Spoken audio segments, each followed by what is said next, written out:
আসসালামু আলাইকুম বন্ধুগণ, সবাই কেমন আছেন? আশা করি অনেক অনেক ভালো। তো আজকে হাজির হয়ে গেলাম আপনাদের সাথে অনেক মজার একটি পিঠার রেসিপি নিয়ে। তো আজকে আমরা পিঠা বানাবো কাঁঠালের পিঠা, আর সেটা হচ্ছে কলা পাতা দিয়ে মোড়ানো পিঠা। তো এই পিঠাটা কে কে খেয়েছেন অবশ্যই কমেন্ট বক্সে কমেন্ট করে জানাবেন।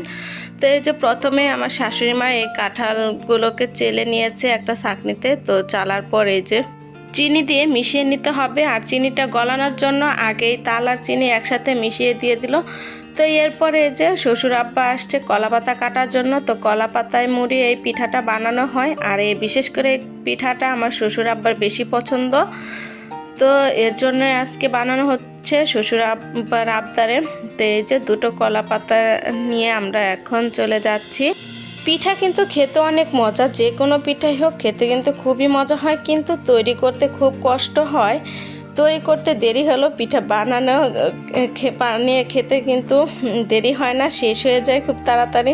তো এই যে পিঠাগুলো বানানোর জন্য আগে গুঁড়িটাকে টেলে নিতে হয়, আর এই পিঠা বানানোতে বেশি ঝামেলা নেই, কম ঝামেলায় এই পিঠাটা বানানো হয়। এই যে পিঠাগুলো বানানোর আগে যে গুঁড়িগুলো একটু টেলে নিয়েছে, তো টালাটা সবাই পারেন, তো যতখানি গুঁড়ি লাগবে ততটুকুই টেলে নিতে হবে।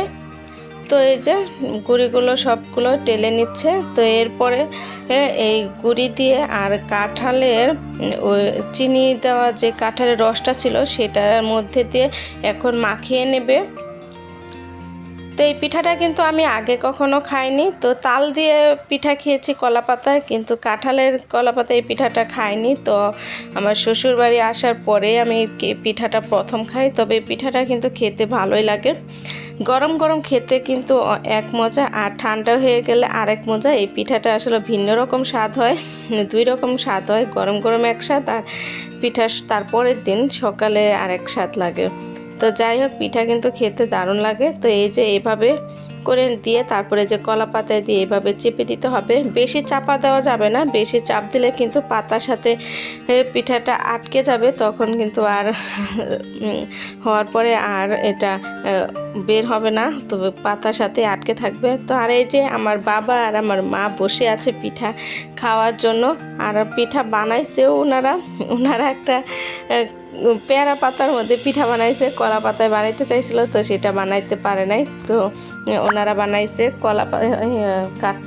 পেয়ারা পাতার মধ্যে। আর এই যে পিঠাগুলো এভাবে তাওয়ায় দিয়ে আস্তে আস্তে জাল দিয়ে ভেজে নিতে হবে, এক পিঠ ও পিঠ করে ভেজে নিতে হবে।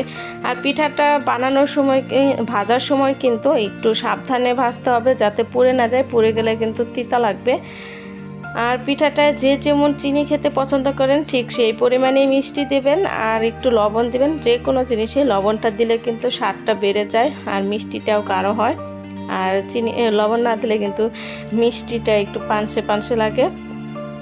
তো এরকম করে আমি পিঠাটা ভেজে নিতেছি। তো আমার শাশুড়ি মা পিঠাটা বানিয়ে দিতেছে এক পাশে, আর এক পাশে আমি দুই চুলায় পিঠাটা ভেজে নিতেছি। তো আমার বাবাটা এই যে প্রথম পিঠাটাই খাচ্ছে, কলা পাতার মধ্যে খাবে, বাটিতে নিয়ে খাবে না। আর আমার মাটা আমাকে এই যে ভাও ভাও করে ভয় দেখাচ্ছে, বলতেছে সাপ, পিঠার ডোটা দিয়েও আমাকে ভয় দেখাচ্ছে, ও খাবে না। তো এই যে আমার বাবাটা আবার এই যে পেয়ারা পাতা দিয়ে এই পিঠাটা বানাইছে, বেশি চাপ দিছে, এর জন্য পিঠা ওইটা খুলতেছে না।